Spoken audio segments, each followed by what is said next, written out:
પણ કેસ હોય, કોઈ પણ કેસ પ્રભુજીનો હોય, બહેનોના પ્રશ્નોનો હોય કે કાંઈ પણ હોય, મારી જાણબાર આશ્રમ પર કોઈએ કોઈ વ્યક્તિને રાત્રે તો એટલીસ્ટ મોકલવું જ નહીં.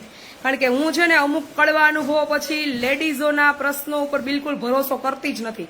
90% કેસોમાં છે ને રાઈના પહાડો કરી અને પોતે હેરાન થાય, પરિવારના સભ્યોને હેરાન કરે અને આશ્રમને હેરાન કરે. એટલે આ આશ્રમ પ્રભુજીનો છે.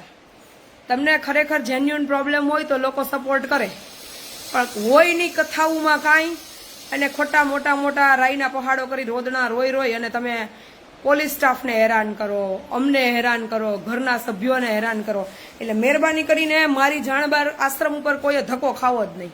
કાલે એક કેસ આવ્યો તો બહેનોને પૂછો, રાત્રે 11 વાગ્યા સુધી રામાયણ વાયલી સદૈદાસ.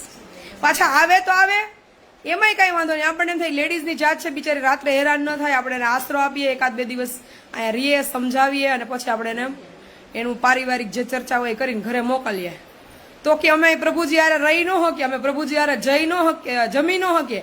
અહીંયા કઈ મેં 5 સ્ટાર રેસ્ટોરન્ટ કે રિસોર્ટ નથી ખોલ્યો કે તમને બધી ફેસિલિટી આપું. અમે અહીંયા જ રહીએ છીએ, અહીંયા જ હોઈએ છીએ. તો અમે જેમ રહીએ છીએ એમ જ બધાને રહેવાનું. કાલે એક બેન આવ્યા હતા, બેન બારોબારથી 24 વર્ષના દીકરાને લઈને, મને તો ખબર નહોતી. રાત્રે 7-7:30 આવ્યા.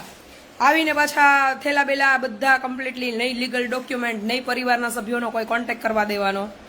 મારે અહીંયા જ રહેવું છે, અહીંયા રહીને જ સેવા કરવી છે અને હું અહીંયા જ રહીશ. હું મારી યારે વાતય કરી. પછી મેં એને કીધું લીગલ ડોક્યુમેન્ટ ને લીગલ બધા પ્રોસેસ કમ્પ્લીટ કરો, તો કે એ હું ના કરું. પછી કીધું કે જમી લ્યો, ચલો સાંજનો ટાઈમ છે, જમીન પછી આપણે ચર્ચા કરીએ. અમે આવા લોકો આરે જમવા ન બેહીએ એમ. તો આશ્રમ પ્રભુજીનો છે, અમે એની થાળી ભેગા એઠા જમવા બેહી જઈએ છીએ.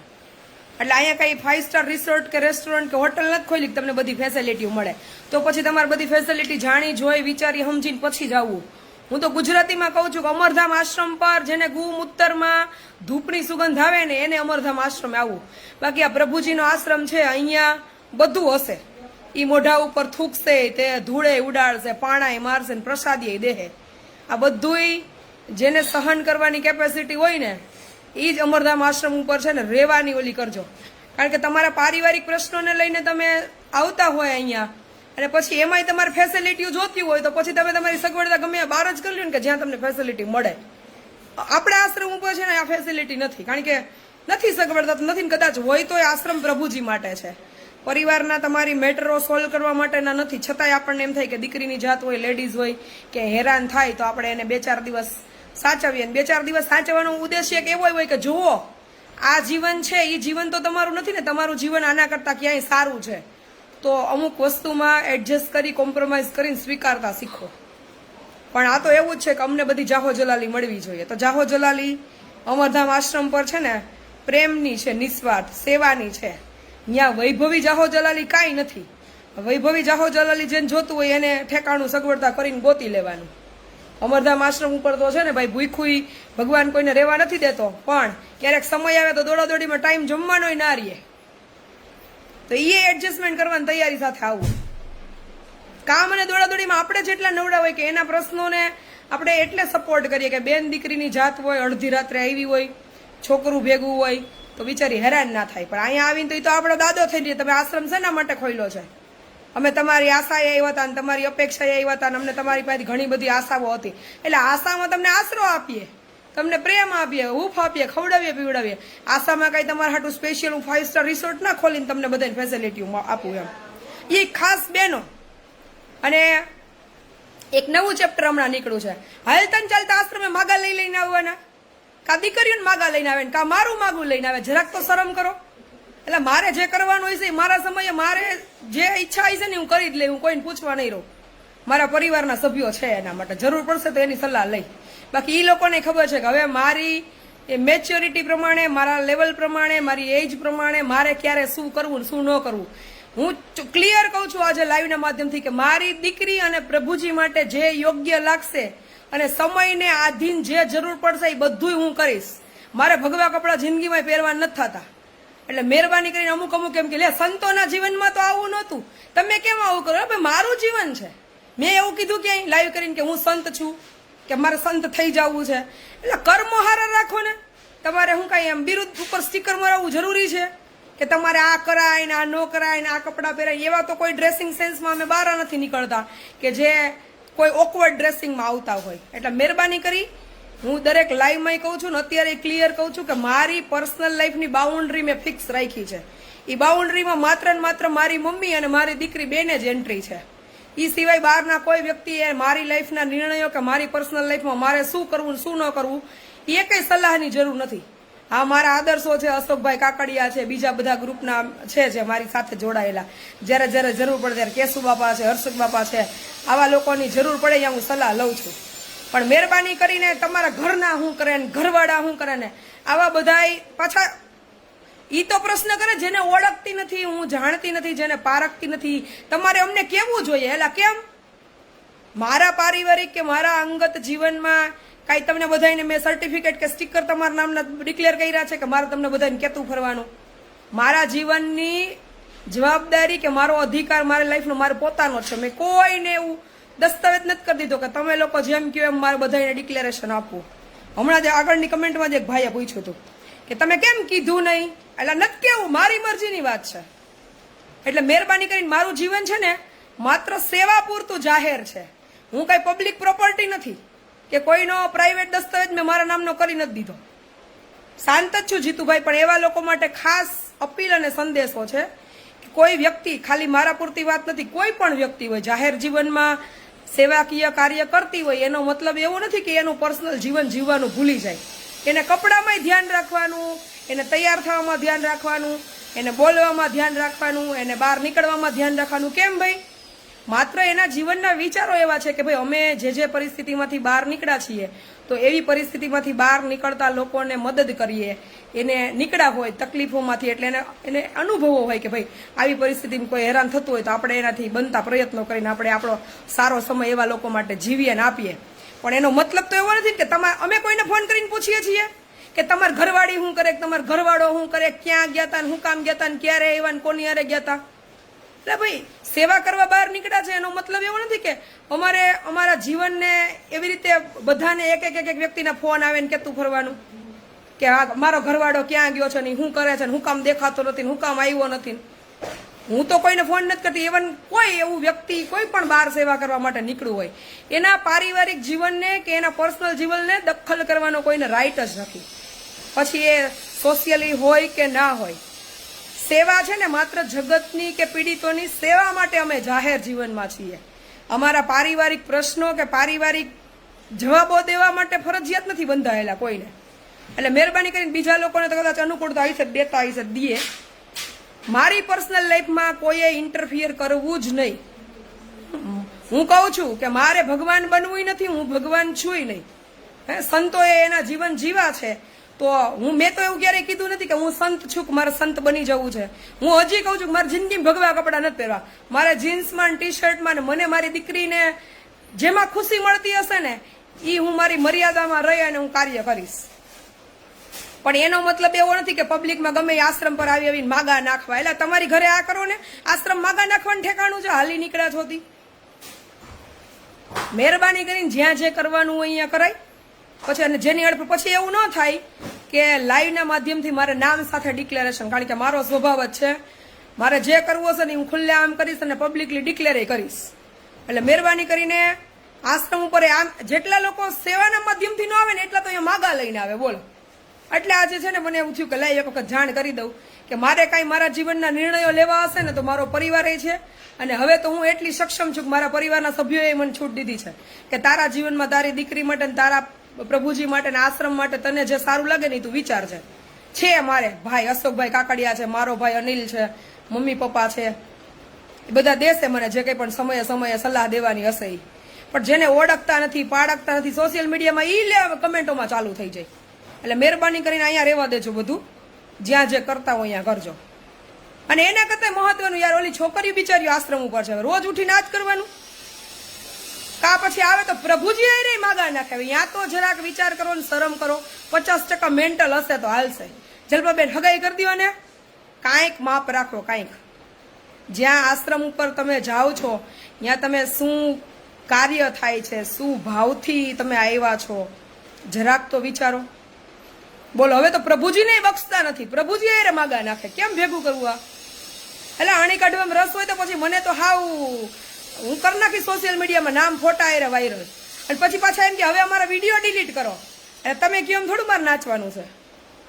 અહીંયા મારી સિસ્ટમ ભાઈ આવી જ છે. જો હું પહેલેથી આવી જ છું ને આવી જ રહેવાની છું. હું મારું કાર્ય જિંદગીમાં છોડવાની નથી. કારણ કે મને એટલી ખબર છે કે પ્રભુજીને વઘારેલી ખીચડી કે સાદી ખીચડી દો ને તો એ કઈ 56 ભોગ માગતા નથી. અને અમારે કદાચ રાત દિવસ મહેનત કરીને દોડવું પડે તો દોડી લેવાનું થાય છે. પણ મહેરબાની કરીને બિનજરૂરી આશ્રમને ડિસ્ટર્બન્સ કરવા આવવાનું નથી. મને જરાય ઓલું નહીં થાય સંકોચ. પછી જ્યારે પબ્લિકલી ડિક્લેર કરવાનું થશે ને ત્યારે હું કરી દઈશ. આ તો એક વખત મને એવું થયું કે લાઈવના માધ્યમથી આપણે ઇન્ફોર્મ કરી દઈએ એટલે મેં લાઈવ કર્યું. અત્યારે કમેન્ટમાં છે જ જો ફોટો મૂક્યો છે, એમાં તમારા ઘરવાળા ક્યાં છે? તમે કેમ એના બાબતે કાંઈ ઉલ્લેખ ન કર્યો? એલા કેમ તું કાંઈ હગાવાલામાં? અને હગાવાલાની નથી કરતી હું, મારા પરિવારના સભ્યોને હું નથી કરતી.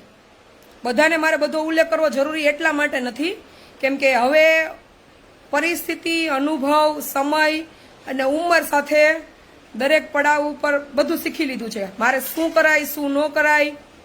અને હું હજી કહું છું કે મારી દીકરી માટે અને પ્રભુજી માટે જીવનમાં જ્યારે જ્યારે જે કંઈ પણ નિર્ણય લેવાનો સમય આવશો અને લેવો પડે એમ હશે ત્યારે હું ચોક્કસ લઈશ. એમાં હું કોઈનું કાંઈ વિચારીશ નહીં.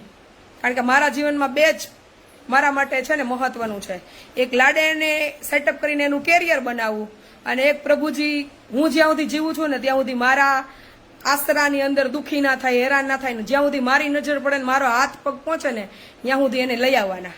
અને આ તો હું જિંદગી મૂકવા નથી.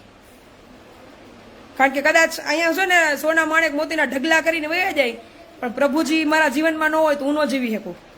એટલે મારા માટે સૌથી મહત્વનું એ છે લાડોનું કેરિયર સેટ કરવું અને સાથે સાથે પ્રભુજીને કોઈ પણ પ્રકારની તકલીફ ના પડે. એટલે મહેરબાની કરી અને મારી પારિવારિક કે મારા અંગત જીવનમાં કોઈએ દખલગીરી કરવી જ નહીં. મેં કોઈને છે ને રાઇટ્સ જ નથી આપ્યા. મારા પરિવારના સભ્યોય નથી અત્યારે એ બાબતે કોઈ ચર્ચા કરતા. તો પછી શું કામ ખોટે ખોટું હાલી નીકળવાનું? અને યાર કોઈ માણસ એનું જીવન જીવે, તૈયાર થાય તો હું કઈ ગુનો કરે છે? નહીં તૈયાર થવાનું.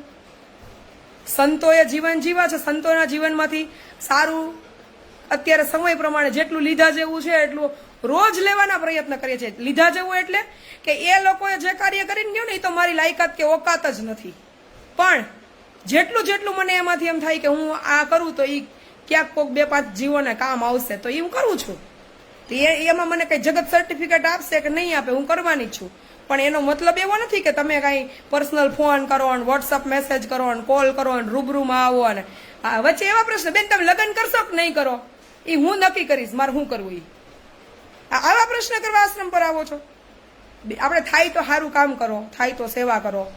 બાકી આ ધંધા તમે આશ્રમ આવી ઇન્ક્વાયરી માટે પાછા એવું કે અમે તો એ જાણવા આવ્યા હતા કે બેન બધું કેમ કામ કરે છે ને બેનના આગળના શું આયોજનો છે ને બેન પોતાની પર્સનલ લાઈફ માટે બેન શું વિચારે એવું જાણવા આવ્યા હતા. તો મારે ભેગા રહ્યો ને, હાલો તમને શું કરવું એ ખબર પડે. મહિનો 2 મહિના મારે ભેગા રહ્યો અને કા હચોડ આવતા રહ્યો. એટલે એવું છે ને, એવું મહેરબાની કરીને મારા માટે તો કાંઈ ઓલું કરવું જ નહીં. મારે જે કરવું હોય છે એ કરીશ. હું મારી સ્વતંત્ર લાઈફની સ્વતંત્ર અધિકારી છું. મારા જીવનમાં જ્યારે જ્યારે જે યોગ્ય લાગશે લાડોના ભવિષ્ય માટે, પ્રભુજીના ભવિષ્ય માટે એ હું બધુંય કરીશ. હું ક્યાંય કોઈના બંધનમાં બંધાયેલી વ્યક્તિ છું ને કોઈથી જિંદગીમાં કોઈથી બંધાવાની નથી. કારણ કે એ બાબતમાં મારા પરિવારના સભ્યોને મારી સાથે રહેતા દરેક લોકોને ખબર છે કે મારે જ્યારે જે કરવું હોય ને હું કરીશ જ. પણ એનો મતલબ એવો નથી કે મારે બધાને ફોનમાં મેસેજમાં ને કમેન્ટમાં કેતું ફરવું. એટલે મહેરબાની કરીને આવા કોઈ આશ્રમ ઉપર મારી મમ્મીને કે આશ્રમના બીજા સ્વયંસેવકોને આવી પરેશાની કરવા ધક્કો ના ખાતા હો. અને જેને ડાયરેક્ટ માગું નાખવાની ઈચ્છા હોય ને મને ફોન કરી લેજો 9903 9090 ઉપર. ઓલા બિચારા તો બધા જવાબ નહીં દઈ શકે પણ હું હરખો જવાબ દઈશ. પછી બીજા હું આશ્રમ ઉપર જાવ એટલે બધા રોવે, બેન આજ તો આવું પૂછવા આવ્યા હતા એમ. મેં કીધું તમને બધાને એટલી ખબર ન પડે, તમારે મન ફોન કરીને કહેવાય ને એમ. તો કે તું આટલી દોડાદોડીમાં ચિંતામાં હોય ને તને ક્યાં ડિપ્રેશન આપવું એમ. એટલે આવા લોકોને જવાબ દેવા માટે મને ડિપ્રેશન ન આવે. હું એને હું પબ્લિકલી જ કહું કે હવે મહેરબાની કરી જાજો. જો 50% મેન્ટલ હોય એવા લોકોની હગાઈ કરવી હોય તો અમારે છે. આને ક્યાં પૂગવું? જીવનમાં માત્ર હું લગ્ન ને શરીર બે જ છે, બીજું કાંઈ છે જ નહીં.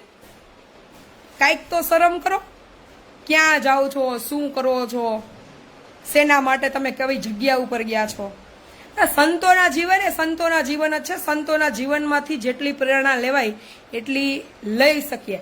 પણ કોઈ દિવસ અમરમાં એક જ હોય, દેવીદાસ બાપુ એક જ હોય, જલારામ બાપા એક જ હોય. હું તો વારે વારે કહું છું કે મારી કોઈ ઓકાત કે મારી કઈ લાયકાત જ નથી.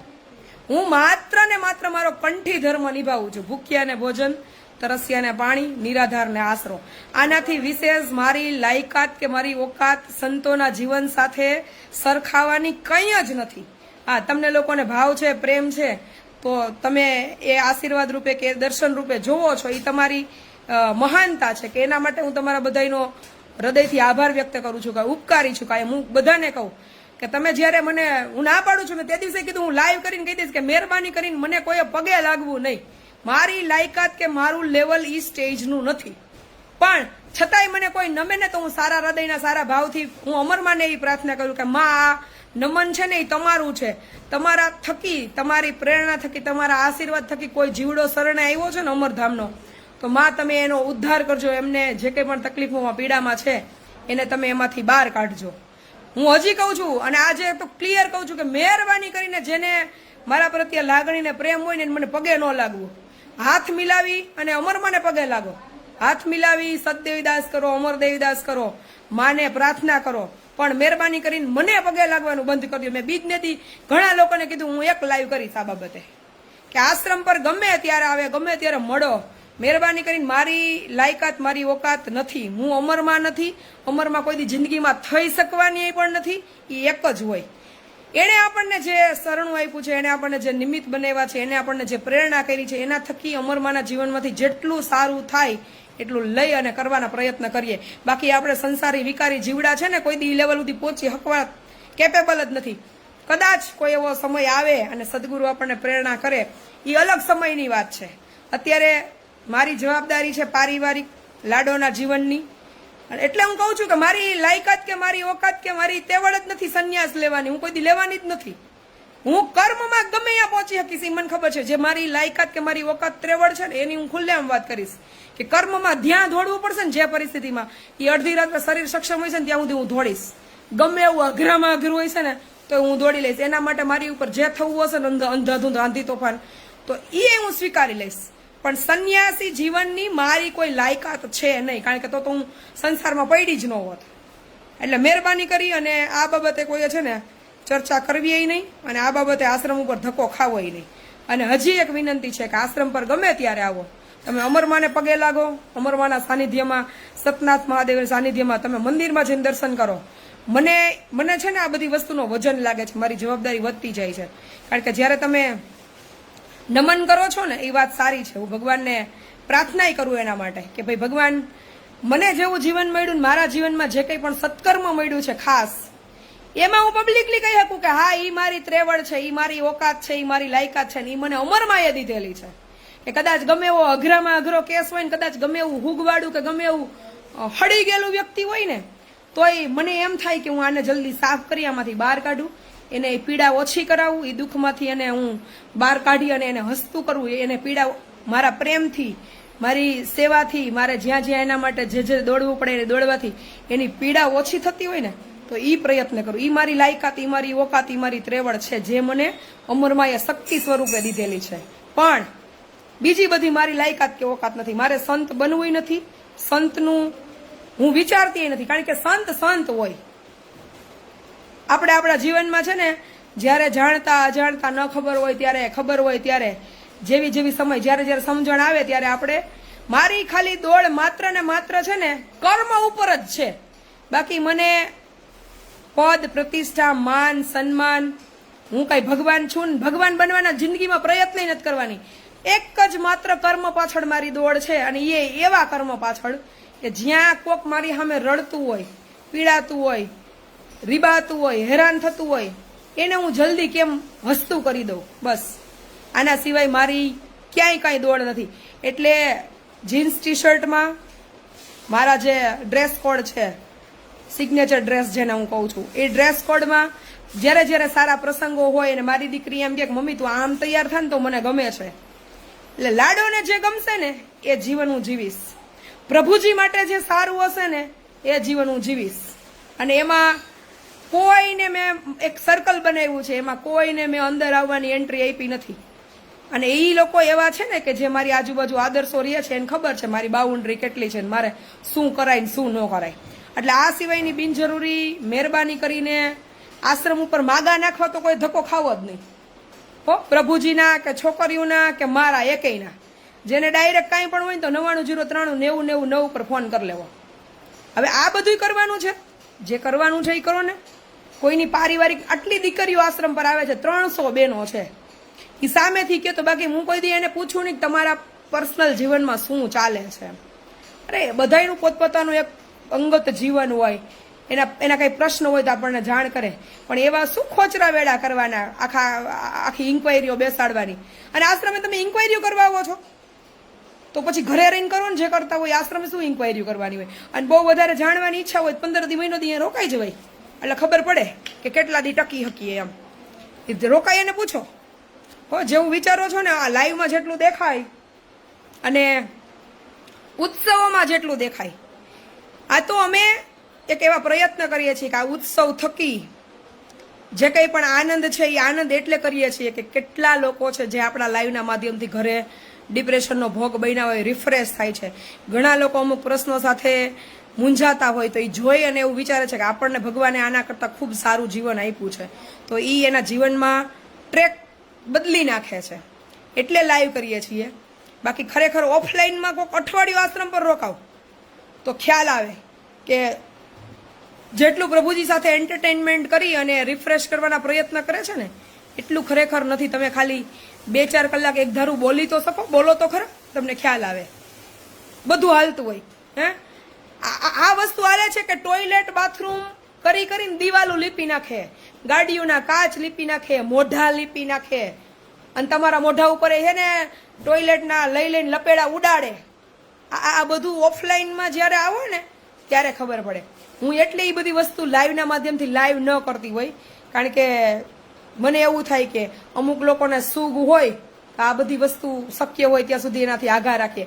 માણસને એક વખત અમુક વસ્તુ છે ને ઊંડા લેવલે ઉતરી જાય ને તો એમાંય ડિપ્રેશન આવે કે ભગવાન આપણને હાડું પગલે ને ડગલે ને પગલે દરેક લોકોને એક ડર હોય કે મારા શરીરમાં કોઈ એવો રોગ ન આવે, મારા શરીરમાં કોઈ એવી તકલીફો ન આવે કે જેને લઈને હું પથારીવશ થાઉં. મારી બાજુ એક તો પારિવારિક પ્રશ્નો બધાને અત્યારે એટલા નડતા હોય, અત્યારે સોશિયલી પ્રશ્નો એટલા નડતા હોય, સાથે સાથે ફાઇનાન્શિયલી કેપેસિટી ન હોય એટલે સ્વજનો તમારી પાસેથી દૂર જતા હોય ને એમાંય તમારા ઘરમાં બીમારીનો મોટો ખાટલો આવે અને એમાં તમે જે રાત દિવસ પૈસા માટે દોડતા હોય, શરીરને સાચવવા માટે દોડતા હોય, સમાજના લોકો તમને, પરિવારના લોકો તરછોડતા હોય, સાથ ન આપતા હોય, અને ત્યારે તમે જુઓ ને કે આવી પરિસ્થિતિ ઈશ્વર કરે કોઈ ના આપે. એટલે આ બધું અમે રાત ને દિવસ જોઈએ છીએ. રોકાવ હાંજ થાય ને ત્યાં 8-8, 10-10 જોડી તો ટોયલેટ ભર્યા હોય ને 3-3 વાર દિવસમાં બદલાવા પડે. પથારીવશ જેને દેખાતું નથી એવા કેસો છે. અમે છે ને નથી પહેરાવતા પેલા ડાયપર કે હાથે, કારણ કે ચાંભા પડી જાય એટલે ઘડીએ ને ઘડીએ ગોદડા ધોધો કરીએ. આ જેટલું છે ને દેખાય છે ને લાઈવમાં એટલું આશ્રમ ઉપર ઈઝી નથી, બહુ અઘરું છે. પણ અમે એક જીવનમાં નક્કી કરીને નીકળી જ ગયા છીએ કે આપણે આ કાર્ય કોઈ પણ હિસાબે બંધ નથી કરવાનું. 25-50 સચવાશે તો 25-50 જ સાચવશું. મારે કોઈ મોટો પ્રોજેક્ટ કરવો કે મોટી નામના મેળવવી કે મોટો એવોર્ડ લેવો કે મોટું શું કહેવાય ફંડ ભેગું કરવું કે મોટી ફાઇલો કાંઈ કરવાનું નથી. અમરમાએ જે કાર્ય કર્યું મારી માત્ર કર્મ ઉપરની દોડ છે. બાકી અમરમાએ તો કર્મની સાથે જીવન સમર્પિત પોતાનું કરી દીધું છે. સંસાર નથી ભોગવો ને આપણે તો બધા વિકારી કીડા બધું કરી અને હજી આગળ જતા હું કરશું હું નહીં કરીએ નહીં તો આપણને ખબર નથી. પણ એટલી ખબર છે કર્મ કોઈ પણ ડગલે પગલે કર્મ હું છોડવાની નથી. આ કર્મ સાથે જે જોડાયેલું રહેશે ને એની હારે જ હું જીવી શકે, એની હારે જ હું રહી શકીશ. કારણ કે મારી પાછળ એક નાનકડો જીવ છે 10 વર્ષનો. એને ખબર નથી દુનિયાદારીની, સમાજની, સ્વાર્થની, મતલબની. એટલે એને દુખી હું કપડાં ચેન્જ ન કરું, ગ્રે ને બ્લેક ડ્રેસ પહેરું ને તો એ રડે છે કે બધાયની મમ્મીઓ મમ્મી તૈયાર થાય, બધાયની મમ્મીઓ ક્યાંય પણ પ્રસંગમાં જાય, બધાયની મમ્મીઓ મમ્મી બધે ફરવા જાય, તું તો એવું કાંઈ કરતી જ નથી. એટલે આ જે પાત્રો ભજવવાના આવે ને જ્યારે ત્યારે લાડોની ખુશી માટે હું ભજવું છું. આ દીકરી આટલી 10 વર્ષની દીકરી, સમજુ દીકરી મને એમ કે મમ્મી તને કોઈ વ્યક્તિ ગમતું હોય ને તો મમ્મી હું ખુશ છું, હું રાજી છું, તને જે ગમે એ કરજે. હવે એટલું તો વિચારો કે 10 વર્ષનું બાળક એ મારી પીડા, મારી વેદના, મારી પરિસ્થિતિને સમજે છે, તો પછી આપણે તો છે ને કંઈક વિચારાય જરાક કે એવું નથી કે સેવામાં જીવન સમર્પિત કરી દીધું એટલે એને તમે બધા જેમ કમેન્ટ કરો, તમે બધા જેમ ફોન કરો, તમે બધા મેસેજ કરો, બધાના જવાબ દેવાના. હવે આવા ફોન, મેસેજ કે કમેન્ટ કરશો ને એટલે નામ સાથે હું ડિક્લેર કરીશ. પહેલી વખત હું જતું કરું છું કે ભાઈ હાલો જાહેર નથી લાવવા, વળી પાછા જાહેરમાં મૂકશો એટલે પાછા એવા ફોન કરાવશે, વિડીયો ડિલીટ કરો તો એ તમે ગમે એને ફોન કરો છો, અહીં વિડીયો ડિલીટ નહીં થાય. એટલે આ છે ને વોર્નિંગ જ માટે લાઈવ કર્યું છે, કાંઈથી આઘા રહેજો. મારે મારા જીવનમાં કોઈ ફેરફાર કરવાના થતા નથી, આમ જ જીવવાનું છે. જેને નો મજા આવે ને જેને મારા લીધે તમારી કદાચ ઘટે કે આબરૂ ઓછી થાય તો ઊભું થઈને વહી જાવ. મારા જીવનમાં નિયમ છે, મન મજા ન આવે ત્યાંથી હું ઊભી થઈને વહી જાઉં, તમને મજા ન આવે તમારું ઊભું થઈને વહી જવાનું. બાકી બધા કરતા હશે અહીંયા જી કરશે બધા, હું નહીં કરું, મારામાં જી શબ્દ નથી આવતો. પણ અમરધામ આશ્રમ ઉપર માગા લઈને કોઈ ધક્કો ખાવો નહીં, પ્રભુજીના, છોકરીઓના કે મારા એકેયના. છોકરીઓ માટે હું બેઠી છું, પ્રભુજી માટે હું કરવું એ એના માટે હું બેઠી છું, અને મારે હું કરવું ને એના માટે હું છું. હું જ નિર્ણય લઈશ એમાં. પાણી આપો તો. અલા હું અરે મારું જીવન યાર, કઈ હું લગ્ન કરવા ગુનો છે? કપડા હારા પહેરીને બાયણા નીકળવું ગુનો છે? તૈયાર થવું ગુનો છે? તમે બધા તમારા જીવનમાં જયારે પ્રસંગોપાત તૈયાર થાવ, કંઈ પણ તમે તમારા પારિવારિક પ્રશ્નો સોલ્વ કરો, મેં કોઈથી કોઈને ફોન કરીને કે મેસેજ કરીને કીધું કે તમે કેમ આમ કરો છો? એમ મારું જીવન છે, મારે જે કરવું એ હું કરીશ. સદૈવ દ્રશ્ય. અને એવું હોય કે સેવા કરતા હોય ને કઈ ન કરાય એમ, એવું હોય સેવા કરતા નકરી સેવા જ કરવાની એમ. મારે સંતય નથી થવું અને મારે ભગવાઈ નથી પહેરવા, મારે ભગવાન નથી થવું, મારે આ જ કરવું છે, આમ જ કર્મ. મારે હું ગમે આ બેન કર્મ કરું, આ જ કરવાનું છે. એટલે બેન બિચારા અમુક બહેનો છે ને આ હિસાબે કઈક કામ કરવા બાયણે નીકળ્યું ને, ઘણી બહેનો એમ કે બેન અમારે બાયણે કાર્ય કરવા નીકળવું છે, પણ દુનિયા સમાજ ને લોકો જગત શું વિચારશે? એટલે જગતને જે વિચારવું એ વિચારે, જગતને જે બોલવું એ બોલે, જગતને જે કરવું એ કરે. પણ તમે પબ્લિકલી બાઉન્ડ્રી આપી દો કે અમારી ક્રાઇટેરિયામાં એન્ટર થવું નહીં, નો મજા આવે તો ઉભા થઈને વયા જતો, પણ આમ જ જીવવું છે. અને તમને બધાને જ શીખવાડું છું કે એમ જ જીવો. આપણે કસોટીના કોઈને ભાઈ કસોટી કરે ને એને કોઈ એવા લોકોને પ્રશ્ન જવાબ પેપર નથી લખીને દેવાના. અને હું તો વારંવાર મારે સ્ટીકર નથી મારવું સંસ્કારોનું. મને ખબર છે કોને સંસ્કાર કહેવાય ને ક્યાં સંસ્કાર. સંસ્કાર દેખાડવાની વસ્તુ છે કે તમે આમ ઓહો ફૂલ સ્લીવડા વ્યવસ્થિત કપડાં પહેરો ને વ્યવસ્થિત આમ ચાંદલો કરો ને સેથો બેથો પૂરો મેકઅપ ન કરો ને હારું હાજી કરો એને સંસ્કાર કહેવાય એમ. તો ઘરે પણ પાણીનો ગ્લાસ ભરીને ન દેતા હોય એ કઈ, અને બાઈને સંસ્કારોના પૂતળા લઈ લઈને ફરો, જેવા છો એવા રિયલ રહ્યો ને ભાઈ.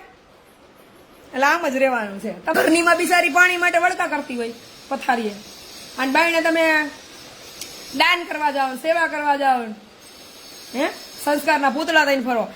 આપણે કર્મ ઉપર જ દોડવાનું છે, સંસ્કારનું સ્ટીકર જોતું જ નથી, ભલે અસંસ્કારી લાગીએ. મને તો એ જ નથી સમજાતું સંસ્કાર કોને કહેવાય. તમે જલસા કરતા હોય, તમારું પરિવારનું સ્વજન છે એ ખાટલે તળપતું હોય, રીબાતું હોય, એને ટાણે એક રોટલી કરીને ખાવા દેવાનો ટાઈમ નહીં, તમે હોટલમાં બેઠા બેઠા ખાઓ, ત્યાં પાસે તમે ઓહો અમારી પર્સનાલિટી ને અમારું સ્ટેટસ ને અમારી નામના ને અમારી તકતીઓમાં લાગેલી છે, અમે એટલું દાન કર્યું ને અમે એટલી સેવા કરી. આને તમે સંસ્કાર કયો? કાલી બે વઈ બેન એટલે પાછા અહીંયા આવીને એવું કહેતા મારી દીકરી કે 12 વીઘા જમીન દાનમાં દઈ દીધી. 12 વીઘા જમીન દાનમાં દેવાની દીકરીને સમય મળ્યો, માં નો હચવાણી. 12 વીઘા જમીન તમે દાનમાં દઈ શકતા હોય તો તમારાથી એક તમારી માં નો હચવાય. તમે દાનની તકતી મારી દો એટલે તમે સંસ્કારી થઈ ગયા. આવું બધું છે. એટલે આમાં બિચારા કેટલાય લાઈવમાં એવા છે ને આવા મારી જેમ શિકાર થયેલા છે પણ બોલી નહીં શકતા હોય, પણ મારા જેવા થઈ જાવ. હવે હું સંસ્કારના સ્ટીકર મારીને આપણે ક્યાંય ફરવું નથી. આપણને સ્ટેજ ઉપર કોઈ ન ચડાવે તો કઈ નહીં, આપણને વાહ ન કરે તો કઈ નહીં, આપણને બોલાવે નહીં તો કઈ નહીં, આપણને માન સન્માન ન આપે તો કઈ નહીં. આપણે આપણા કર્મ ઉપર નજર રાખવાની કે કર્મ આડું એવું અફલાતું કરવાનું ને કે ઈશ્વરને એકને દેખાઈ જાય એટલે ઘણું, જગતને ન દેખાય. આમ તો જગતને કોઈ દેખાય નહીં, કારણ કે જગત પૈસા, વૈભવ, સંપત્તિ અને આની પાછળ પદ પ્રતિષ્ઠા સન્માન પાછળ પડી, અને પાછું આ બધું મૂકી જ દેવું, પદ પ્રતિષ્ઠા સન્માન મોહ આ બધું છોડી દેવો. બાકી પછી જગતના ગમે એ ખૂણે લડી લેવું, સામે પછી ગમે એવડી તોપ હોય. કેટલા બહેનો કેટલા ભાઈઓ બિચારા આવા હોય કે બેન સમાજ શું કહેશે, લોકો શું કહેશે, દુનિયા શું કહેશે, પણ આ બધું કહેવામાં એટલે મારી જેવું કરી નાખો કે તમારા જીવનની બાઉન્ડ્રી એક નક્કી કરી નાખો. આ બાઉન્ડ્રીની અંદર કોઈને આવવાની એન્ટ્રી આપવી જ નહીં. એટલે જીવન છે, બધાયનું જીવન પોતપોતાના સપનાઓ હોય, પોતપોતાના જીવનના કંઈક લક્ષ્ય હોય, પોતપોતાના જીવનના કંઈક ઉદ્દેશ્ય સાથે જીવતા હોય. જરૂરી છે